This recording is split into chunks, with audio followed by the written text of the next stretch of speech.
My name is Sapp. I'm the plant manager here at White Oak Pastures, where we process grass-fed beef.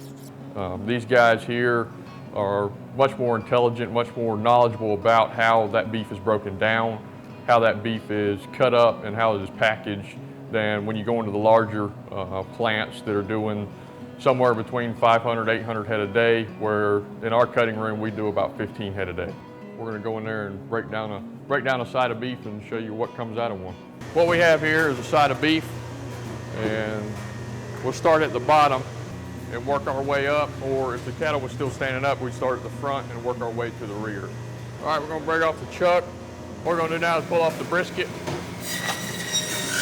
the foreshank. That'll be taken over to the table.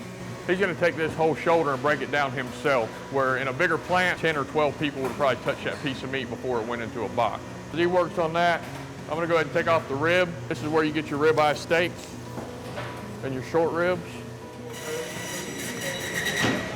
What we're going to do now is move the carcass to the dropper. Now we're going to remove the flank.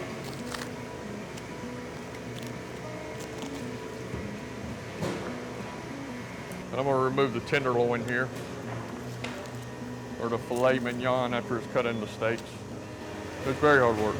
You know, these guys are in here for 8 hours a day, but the good thing about this is they're doing different stuff all day. They're not making the same cuts.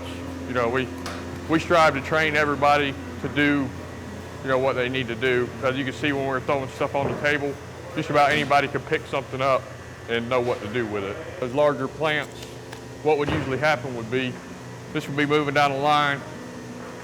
The first guy would make this cut in about 3 seconds. The next guy in line will make that cut. The next guy in line will make that cut, so on and so forth, until when it got to the end, all this stuff was removed.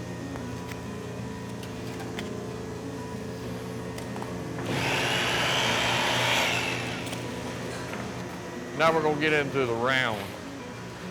What we got on the round is we've got a top sirloin, we've got a knuckle or the sirloin tip, a bottom round, and a top round and an eye round. So what we're going to do is actually muscle bone this to expose those muscles and remove them from the round.